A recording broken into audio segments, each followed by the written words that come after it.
예, 여러분 안녕하세요. 자, 오늘은 현대시의 시 창작론의 이제 제일 첫 번째 페이지를 보도록 하겠습니다. 자, 책을 가지고 계신 분은 4페이지를 좀 펴보시고요. 책이 없으신 분은 제가 올려드린 그 자료 있죠?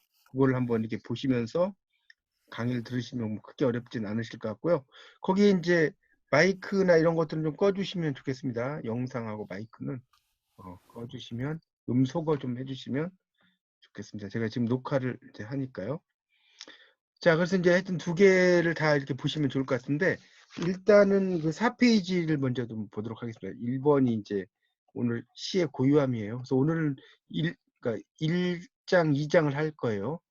자, 시의 고유함인데, 거기에 보면 이 4페이지에서 밑에서 넷째 줄 보면 감상성부터 쭉 나올 거예요. 거기서부터 줄 쫙 쳐놓으세요.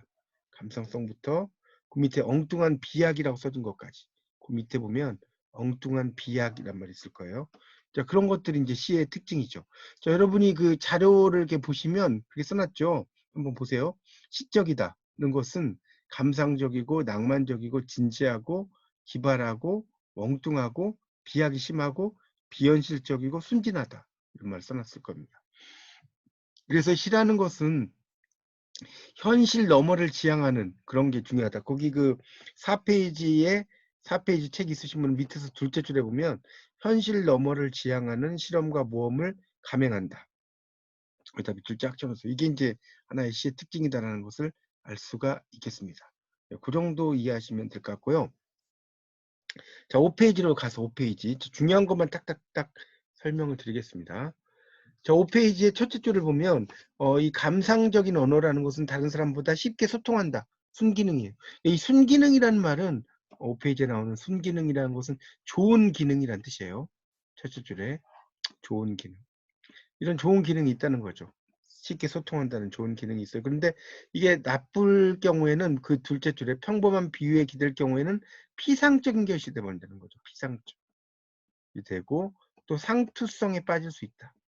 자, 이게 이제 그 역기능이라는 거죠. 그 역기능이라는 건 나쁘다는 뜻입니다. 자, 그런 것들이 있다는 겁니다. 그렇게 이제 감상적인 언어라는 것이 그런 약간 센티멘탈하기도 하고 이런 것이 시에서 있지 않습니까? 우리가 이제 한자를 쓰면 감상성이라는 게 이렇게 쓰죠. 그래서 이제 우리가 뭐 센티멘탈이 있습니다.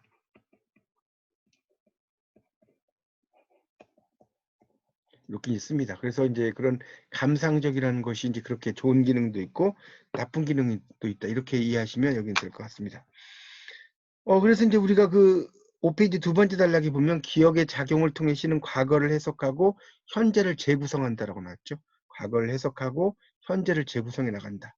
자, 거기다 밑줄 좀 쳐놓으세요. 5페이지에 두 번째 단락에 거기 보면 기억의 작용을 통해서 과거를 해석하고 현재를 재구성해 나간다. 이게 이제 또 하나의 시의 특징이라고 볼 수가 있을 것 같고요. 자, 그 다음에 이제 6페이지로 이제 가면, 그래서 시라는 것은 셋째 줄에, 6페이지에 셋째 줄에 보면 이런 말이 있어요. 뭐라고 나오냐면, 시는 쉽게 정의 내릴 수 없다는 거예요. 쉽게 정의를 내릴 수가 없어요. 뭐, 시라고 하는 것을 뭐, 말씀 원자하고 절사자가 있어서 실론에서 공부하듯이, 이 절에 가면 풍경 소리가 있죠. 풍경이 소리가 나면 운율이 있고 리듬이 있죠. 이런 음악성이 있다. 뭐 이렇게 이제 평가를 하기도 하는데 시라는 것 자체가 이렇게 쉽게 평가를 내리기가 어렵다는 겁니다. 그런 뭐 내용이 쭉 나와요. 시라는 것은. 그다음에 이제 그 밑에 단락에 보면 빅토르 위고가 나왔죠. 빅토르 위고. 그 레미제라블이라는 대작을 쓴 프랑스 작가죠. 레미제라블. 우리말로 하면 이제 불행한 사람들이란 뜻이에요. 그런 뜻인데 이 레미제라블에 이제 보면 내 노래에 날개가 있다면이라는 시가 있다는 거죠. 그래서 그대를 향한 사랑의 고백이자 그리움의 노래고 3년으로 이루어졌다. 그래서 매현의 첫 행은 다 내 노래에 날개가 있다면이라고 시작이 된다는 겁니다. 여러분 이제 그 자료를 가지고 계신 분은 네 번째 거를 한번 보시면 나옵니다. 거기 빅토르 위고와 사진이 있고 이제 내 노래에 날개가 있다면이라는 시가 나올 거예요. 내 노래가 날 수 있다면 부드럽고 연약한 당신의 아름다운 정원으로 내 노래에 날개가 있다면 새처럼 날개가 내 노래가 날 수 있다면 섬광처럼 당신의 웃음 짓는 가슴으로 이렇게 나오는 게 있을 겁니다. 이게 이제 바로 빅토르 위고의 이런 시라는 겁니다. 그러니까 결국은 이건 뭐예요? 이 내 노래에 날개가 있다는 것은 그대를 향한 고백이죠. 고백. 사랑의 고백. 그 다음에 그리움이다. 이런 이야기죠. 그런 내용들이 쭉 나와 있으니까 여러분이 한번 읽어보시면 좋을 것 같고요. 결국 이루어질 수 없는 사랑이죠. 이거는 그런 내용이 있는데 그대를 향한 마음이 가닿길 원하는 기대감이다. 실현된 꿈이 아니라는 거죠. 뭐뭐 라면이니까 뭐뭐 라면은 실현된 게 아닙니다. 이건 가상이지. 이렇게 이제 볼 수가 있습니다. 불확실성을 넘어서 이제 왜 문제를 이야기하고 있다. 그 다음에 7페이지로 가면 파블로 네루다가 나와요. 파블로 네루다. 이 네루다와 관련된 이 네루다는 그 칠레의 시인이자 정치가입니다. 시인이자 정치가고요. 여러분 자료에서는 그 다음에 있는 자료가 나오죠. 그래서 이 파블로 네루다는 1904년에서 73년까지 살았어요. 그러니까 우리 나이로 하면 한 70세 정도 사셨죠. 그래서 이제 일 포스티노라는 영화가 이 네루다를 다루는 대표적인 영화입니다. 일 포스티노를 안 보신 분은 꼭 보십시오. 그래서 이제 이 네루다는 시라는 작품이라는 것에서 시가 어디서 왔는지 모른다고 나와요. 거기 그 자료에 보면 이런 말 있죠. 그러니까 그 나이였어. 시가 나를 찾아왔어. 몰라. 그게 어디서 왔는지 모르겠어. 겨울에서인지 강에서인지 언제 어떻게 왔는지 모르겠어. 아니 그건 목소리가 아니었고 말도 아니었으며 침묵도 아니었어. 하여간 어떤 길거리에서도 나를 부르더군. 밤의 가지에서 갑자기 다른 것들로부터 격렬한 불 속에서 불렀어. 또는 혼자 들어오는데 말이야. 그렇게 얼굴 없이 있는 나를 그저 건드리더군. 이게 이제 시라는 작품이 되겠습니다. 그래서 시가 어디서 왔는지를 알 수가 없다는 겁니다. 시의 근간, 출발이라고 할 수가 있다는 것을 설명하고 있습니다. 그러니까 시라는 것은 어느 날 불쑥 찾아온다는 거죠. 시를 쓰고 싶은 욕망. 그러니까 시는 모른다라는 것에서 출발했고 또 알 수 없다고 나왔죠. 알 수 없음. 이 알 수 없음이라는 것이 뭡니까? 시의 근간이 되는 거죠. 그런 걸 이야기하고 있습니다. 그리고 시를 쓰려면 고통과 인내의 자세가 나온다는 거죠. 7페이지에 첫 번째 단락에 밑에서 세 줄 위로 올라가면 나오죠. 고통과 인내의 자세라고. 자, 그 다음에 나오는 게 이제 에밀리 디킨슨이라는 미국의 시인이 나옵니다. 에밀리 디킨슨. 그래서 그 평생 결혼하지 않고 독신으로 지냈고요. 가족을 돌보고 정원을 가꾸며 생활했습니다. 그리고 이제 에밀리 디킨슨의 시에 보면 희망은 날개 달린 것. 그래서 말이 없는 노래, 끝없이 이어지는 노래, 감미로운 노래, 뭐 이런 것들이 폭풍 속에서 따뜻하게 해준다는 거죠. 그런 것을 이야기를 하고 있습니다. 그러니까 그런 수많은 노래들이 결국은 아주 힘든 상황에서 사람들을 좀 더 흥미있게 만들고 기쁘게 만들고 뭐 그런 내용이라고 보시면 되겠습니다. 자, 그런 내용으로 이제 좀 정리를 하시면 되겠습니다. 자, 그 다음에 이제 8페이지 넘겨보시면 8페이지 넘겨보세요. 자, 8페이지도 보시면 시와 발견의 언어라고 나왔어요. 그러니까 시라고 하는 것은 이렇게 뭔가를 발견한다는 거죠. 순수하고 고운 말을 수집하는 거라는 거죠. 시라는 것은 순수하고 고운 말을 수집한다. 8페이지입니다. 자, 그래서 시라는 것은 자, 8페이지에 8페이지. 자, 8페이지에 보면 시와 발견의 언어라고 나오죠. 시와 발견의 언어. 그러니까 시라는 것은 뭔가 순수하거나 이런 것들을 발견해 간다는 것을 이해하시면 될 것 같고요. 그래서 이제 시라는 것 자체는 시라는 것은 그런 낯설고 이질적인 거. 그러니까 낯설고 이질적인 관계. 거기 그 8페이지 두 번째 줄 끝에 있죠. 낯설고 이질적인 관계를 통해 시적인 느낍니다. 그러니까 전혀 어울리지 않을 것 같은 두 개를 연결시키는 거. 이런 게 이제 또 시의 하나의 특징이라고 볼 수가 있습니다. 너무나 똑같은 이야기를 해버리면 너무 진부적이죠. 예를 들어서 쟁반같이 둥근 달, 쟁반같이 둥근 달 이러면 너무나 진부적이라는 거예요.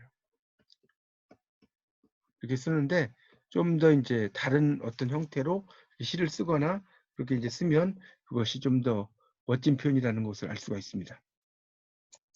자, 그래서 이제 시라는 것은 거기 그 8페이지를 좀 보시면 8페이지를 좀 보시면 위에서 한 10째 좀 내려가면 이런 말 있죠. 비틀리고 어긋난 말의 운용 속에서 더 잘 전달될 수 있는 메시지가 있다.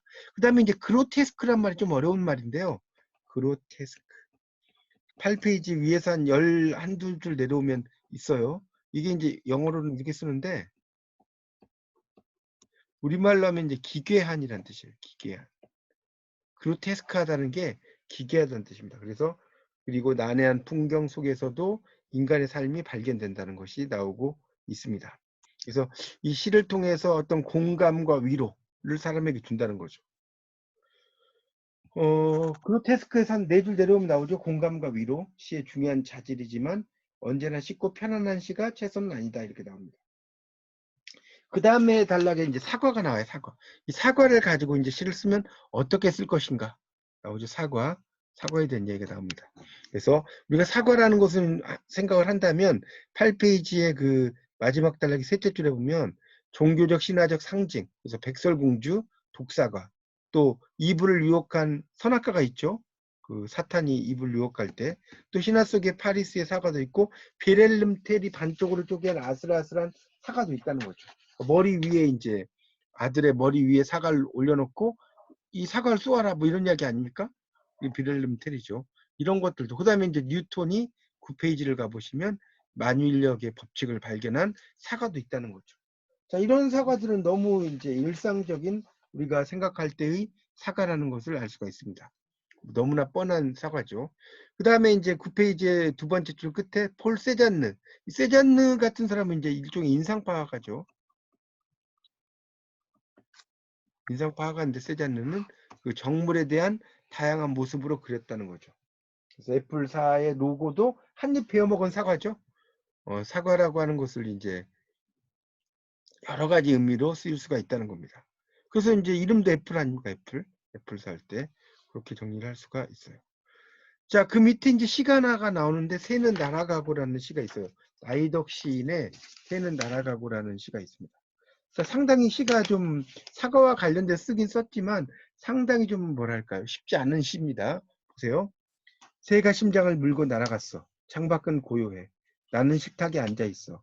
접시를 앞에 두고 거기 놓인 사과를 베어 물었지. 사과는 조금 전까지 붉게 두근거렸어. 사과는 접시의 심장이었을까? 사과씨는 사과의 심장이었을까? 둘레를 가진 것들은 넘겨보세요. 10페이지. 하루에도 몇 번씩 담겼다 비워지지. 심장을 잃어버린 것들의 박동을 너는 들어본 적 있니? 둘레로 퍼지는 침묵의 빛. 사과를 잃어버리고도 접시가 아직 깨지지 않은 것처럼. 나는 식탁에 앉아 있어. 식탁과 접시는 말없이 둥글고 창밖은 고요해. 가루처럼 입을 벌리는 빈 접시. 새는 날아가고 나는 다른 심장들을 삼키고 둘레를 가진 것들은 하루에도 몇 번씩 그렇게 만났다 헤어지지. 이게 이제 새는 날아가고라는 시인데 이 속에 이제 여러 가지 그 사과와 관련된 것들이 있다는 거죠. 그러니까 접시 위에 잘 깎인 사과를 마주하면서 사과의 두근거림을 느끼는 거예요. 그게 이제 그런 것이 일종의 시적 순간이라고 나오죠. 거기 10페이지에 보면 시 바로 밑에 시가 있고요. 시 바로 밑에 그런 말이 있어요. 저녁 나절 식탁에 앉아 사과를 깎아 먹는 일은 특별한 사건은 아니지만 접시 위에 깎인 사과를 마주해서 사과의 두근거림을 느끼는 감각. 이때가 시적 순간이라는 거예요. 시적 순간. 시적 순간에다가 밑줄 쳐놓으세요. 10페이지에 지금 보고 있어요. 이게 이제 시적 순간이라는 거죠. 그리고 붉음은 사과의 색이 아니고 두근거림의 빛깔이다. 우리가 사과 색깔 자체가 붉다라고 생각하지만 여기서는 이제 두근거린다라는 의미로 이야기를 써놓은 겁니다. 그렇게 이제 정리를 할 수가 있겠고요. 그 다음에 그 밑에 새가 물고 달아난 심장은 사과의 접시에 것일까 묻지만 접시 위에 사과를 바라보는 나의 것이다. 그렇게 써놨죠. 그러니까 그 사과를 잃어버리고도 접시가 깨지지 않은 것처럼 나는 식탁에 앉아 있었어. 나는 다른 심장을 삼키고 이런 내용들이 이제 그런 의미로 볼 수 있겠고 나는 뭐냐 상실의 고통, 다른 심장들을 삼키고 버틸 수밖에 없는 자의 위치다는 거예요. 그러니까 여기 이제 내가 그 다른 심장, 거기 11쪽을 보시면 11쪽에 셋째 줄에 있죠. 다른 심장들을 삼키고 버틸 수밖에 없는 자의 위치에서 사물과 만나고 헤어진다. 이런 이야기가 나오고 있습니다. 여러분 이제 이 사과라는 거와 관련된 이 시를 보면 상당히 어렵죠. 일반적으로 우리가 말하는 사과는 맛있고 뭐 맛있는 사과를 한 입 베어 물었다. 뭐 이런 이야기가 아닙니다. 읽어보면 상당히 철학적인 내용으로 되어 있죠. 내용 자체가 그렇게 보시면 되겠습니다. 자, 그 다음에 나오는 또 시가 또 하나가 있어요. 거기 보면 이수명의 사과라는 시가 또 있습니다. 자, 그거 한번 보세요. 이제 사과는 포장되지 않는다. 11쪽입니다. 상자는 열려있다. 상자는 열려있다. 자, 이제 사과는 포장되지 않고 상자는 열렸고 상자 속의 사과들도 열렸다. 내가 사과를 가로질러 갈 때 사과는 열매를 지속한다. 보이지 않는 한쪽 수갑을 지속한다. 저절로 부서지는 기계가 될 때까지 사과는 사과를 사용한다. 자, 사과는 발전시킨다. 죽은 사람들이 몸을 오그리고 있는 것을 바라본다. 나의 두 팔이 휘어진다. 나는 사과를 먹는다. 먹은 후 껍질을 깎는다. 칼로 자른다. 그러니까 이 이수명 시인은 이런 그 사과라고 하는 것을 모티브로 해서 여러 가지를 썼죠. 근데 이 시에서 또 재밌는 것은 이 동사적인 표현들이 상당히 재밌죠. 이 사과라고 하는 것을 뭐 먹는다 이런 의미도 있지만 그것들에 대해서 이제 잘 쓰이지 않는 그런 어떤 일반적으로 우리가 쓰이지 않는 거기 그 12쪽의 인용문에서 5줄 내려오면 위에 인용시는 사과를 형성하기 위해 그 다음 밑줄 치세요. 지속한다, 지속한다, 사용한다, 발전시킨다를 쓴다는 거예요. 사과와 관련 없는. 그래서 어찌 보면 과일의 형상과 어울리지 않는 것처럼 보인다. 그렇게 이제 설명을 하고 있습니다. 자, 13페이지로 이제 가보면 그러니까 이런 표현들 자체가 낯설다는 거죠. 사과는 맛있다 이런 게 아니라 그걸 가지고 이제 약간 철학적인 삶에 해석을 할 수 있다는 거죠. 자, 13페이지입니다.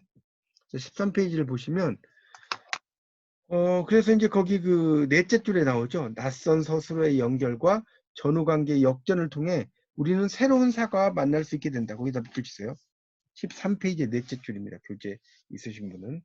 낯선 서술의 연결과 전후관계 역전 뒤집어 그래서 새로운 사과와 만날 수 있게 된다는 것이 나오고 있습니다.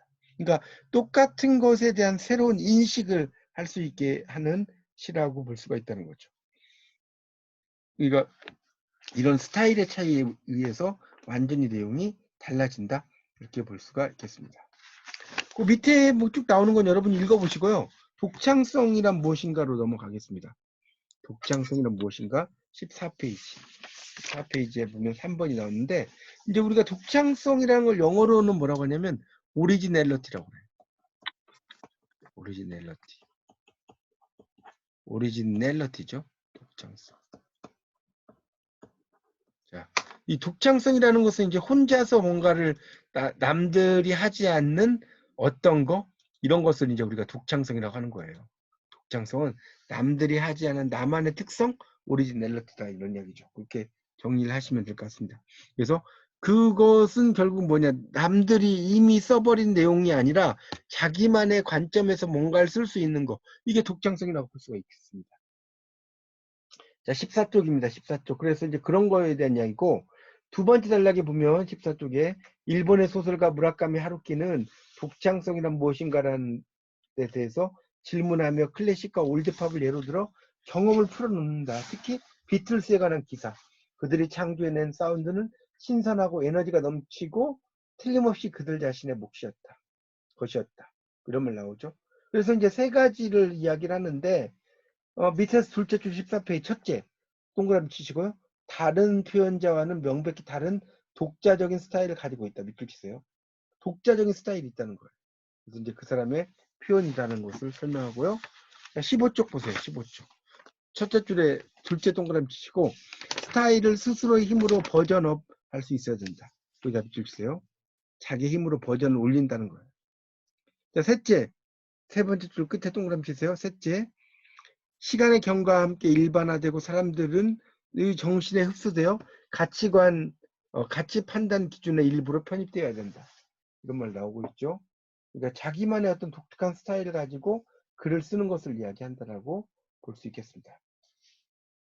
자, 15쪽의 마지막 단락에 보면 일본의 조각가 다카무라 고타루는 자신의 약지 안쪽은 매끈매끈한 거울 표면에서 요철을 느낄 정도로 예민하다. 요라는 것은 들어가 있는 것을 말하고요. 철이라는 건 튀어나오는 걸 말해요. 그러니까 우리가 한자에서도 이제 이렇게 나온 거. 그다음에 이제 철이라는 것은 이렇게 튀어나온 거죠. 요철. 자, 이렇게 씁니다. 그래서 이제 그 작가만의 어떤 그 독특한 어떤 스타일을 만드는 것이 상당히 중요하다 이런 이야기죠. 그게 예술적 창조다. 넘기세요. 16페이지. 자, 그래서 이제 우리가 시라고 하는 것은 남에 있는 어떤 그 시라든가 이런 걸 그대로 흉내내는 게 아니고 자기만의 어떤 독특한 목소리 이런 걸 쓰는 것이 좋다. 4번 질문의 방식으로서의 시쓰기입니다. 16페이지입니다.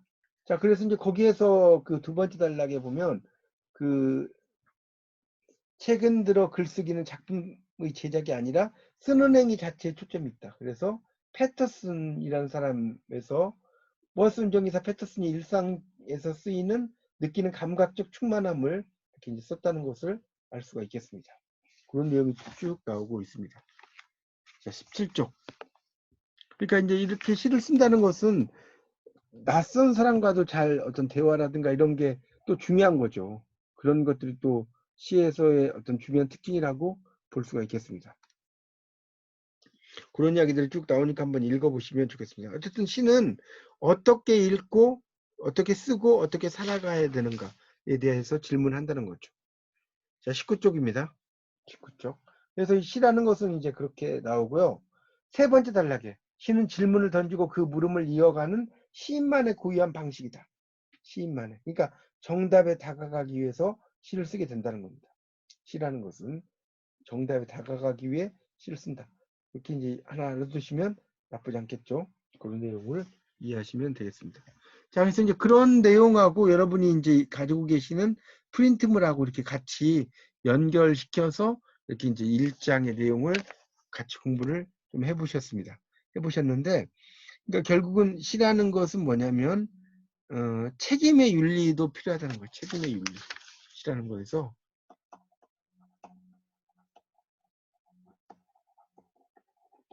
책임의 윤리가 필요하다는 거죠.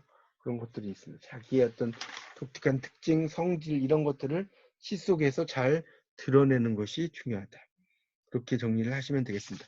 이런 걸 토대로 해서 여러분이 이제 이 강의가 지금 방학에서 열려 있으니까 1강의 내용을 한번 쭉 좀 잘 따라서 읽어보십시오. 저는 이제 그 중에서 좀 중요한 내용이라는 걸 좀 정리를 했으니까요. 그렇게 좀 정리하시면 될 것 같습니다. 한 10분 정도 있다가요. 제가 그 두 번째 장, 그 언어와 착상인가요? 두 번째 장, 언어와 착상이 있는데, 그거는 이거 제가 영상을 좀 올려야 돼서요. 한 7시 40분 근처에 제가 다시 초대를 하도록 하겠습니다. 그렇게 좀 이해를 좀 하시면 되겠습니다. 내용들을.